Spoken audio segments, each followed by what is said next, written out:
മറ്റു വാർത്തകളിലേക്ക് സഭാ മുഖപത്രമായ ദീപികയ്ക്കെതിരെ ആഞ്ഞടിച്ച് ബി.ജെ.പി. നേതാവ് ഷോൺ ജോർജ്. കോൺഗ്രസ് സർക്കാരുകളുടെ പണം കൈപ്പറ്റി ദീപിക വാർത്തകൾ പടച്ചുവിടുന്നത് നിർത്തണം, അല്ലെങ്കിൽ സഭാ മുഖപത്രം എന്ന പേര് ഉപേക്ഷിക്കണമെന്നും ഷോൺ ജോർജ് ആവശ്യപ്പെട്ടു. ദീപികയ്ക്കെതിരെ സഭാ നേതൃത്വത്തിന് പരാതി നൽകുമെന്നും ഷോൺ ജോർജ് പറഞ്ഞു. ദീപിക മാത്രമല്ല, ആ മാരകായുധം തടഞ്ഞു നിർത്തിയതും അല്ലെങ്കിൽ മാരകായുധം എന്ന് പറയുന്ന നിയമം പാർലമെൻറ്റ് വന്നില്ലല്ലോ, ഞങ്ങൾ ഇടപെട്ടുണ്ടല്ലോ വരാതിരുന്നു. പക്ഷേ എന്നിട്ടും ദീപിക ചെയ്ത് എന്താണ്? ഇന്നലെയൊക്കെ ദീപികയിൽ എഴുതി വെച്ചിരിക്കുന്ന എന്തൊക്കെ കോപ്രായങ്ങളാണ്. ഒരു ഇലക്ഷന് മുമ്പ് ചില മുന്നണികൾക്ക് വേണ്ടി വിടുപണി ചെയ്യരുത്. ദീപിക എന്ന് പറയുന്നത് സഭയുടെ മുഖപത്രമാണ്. ഇത് സഭാപിതാക്കന്മാരുടെ അഭിപ്രായമല്ല.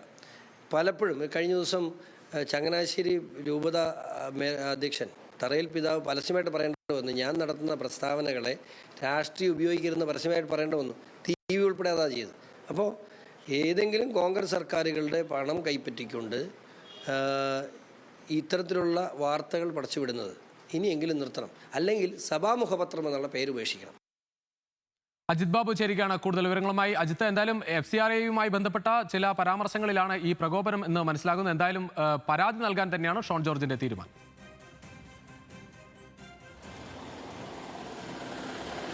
വിജീഷ്, നമ്മൾ നേരത്തെ തന്നെ റിപ്പോർട്ട് ചെയ്തിട്ടുള്ളൊരു പ്രധാനപ്പെട്ട കാര്യമുണ്ട്. കേരളത്തിൽ ഏറ്റവും കൂടുതൽ FCRA വിഷയം ചർച്ച ചെയ്യപ്പെട്ടൊരു മണ്ഡലം പാലായാണ്. പാലായിൽ ഈ വിഷയം വലിയ ഗൗരവത്തോടു കൂടി പ്രധാന രാഷ്ട്രീയ വിഷയമായി തന്നെ ചർച്ച ചെയ്യുന്ന സ്ഥിതിയാണ് ഉണ്ടായത്. അതിലൊരു പ്രധാന പങ്ക് ദീപികയിൽ തുടർച്ചയായി വന്ന ലേഖനങ്ങളാണ്. അതത്തരത്തിൽ അവിടെ LDFും അതുപോലെ തന്നെ UDFും അത് വലിയ രീതിയിൽ പ്രചരിപ്പിക്കുന്ന സ്ഥിതി കൂടി ഉണ്ടായി. അതോടുകൂടി ഈ വിഷയം പാലായിലെ ഒരു പ്രധാനപ്പെട്ട തെരഞ്ഞെടുപ്പ് ചർച്ചയിൽ വന്നു എന്നുള്ളതാണ്. അക്കാര്യത്തിൽ ഷോൺ ജോർജിന് കടുത്ത അസംതൃപ്തിയാണുള്ളത്. ഈ കാര്യത്തിൽ ഇപ്പോൾ രൂക്ഷമായ പ്രതികരണം ഈ കാര്യത്തിൽ ഉണ്ടായിരിക്കുന്നത്. കാരണം ഈ സഭാ മുഖപത്രം എന്ന നിലക്കുള്ള അഭിപ്രായങ്ങളല്ല വരുന്നത്, പിതാക്കന്മാരുടെയോ അല്ലെങ്കിൽ സഭാ നേതൃത്വത്തിന്റെ അഭിപ്രായങ്ങളല്ല വരുന്നത്. ഒരു മുഖപത്രം എന്ന നിലക്കുള്ളതല്ല.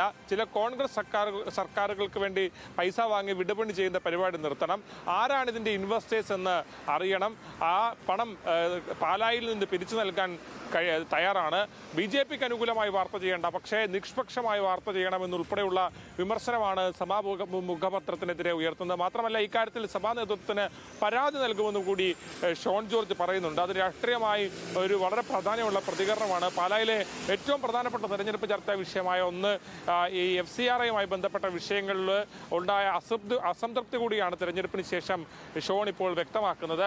ഇക്കാര്യത്തിൽ ജോസ് കെ മാണി കൂടി പ്രതികരണം നടത്തിയിട്ടുണ്ട്.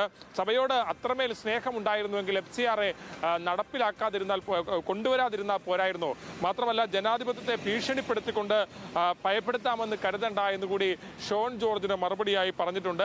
മാത്രമല്ല, ഇക്കാര്യത്തിൽ പിന്നാലെ ഇപ്പോൾ PC ജോർജ് തൻ്റെ പതിവ് ശൈലിയിൽ അധിക്ഷേപകരമായ പരാമർശങ്ങളോടുകൂടിയുള്ള പ്രതികരണം അദ്ദേഹത്തിൻ്റെ ഭാഗത്തു നിന്നും ഉണ്ടായിട്ടുണ്ട്. ഇത്രയും വൃത്തികെട്ട ഒരു പത്രം വേറെ ഇല്ല എന്നുൾപ്പെടെയുള്ള പരാമർശങ്ങളാണ് PC ജോർജിൻ്റെ ഭാഗത്തു നിന്ന് ഉണ്ടായിട്ടുള്ളത്. ഇത് വായിക്കരുതെന്ന് താൻ പലരോടും പറഞ്ഞിട്ടുള്ളതാണ്. ഈ തെരഞ്ഞെടുപ്പ് കാലത്തുൾപ്പെടെ UDFന് വോട്ട് ചെയ്യണമെന്ന് മഠങ്ങളിൽ കാഞ്ഞിരപ്പള്ളി ബിഷപ്പ് വിളിച്ചു പറഞ്ഞു.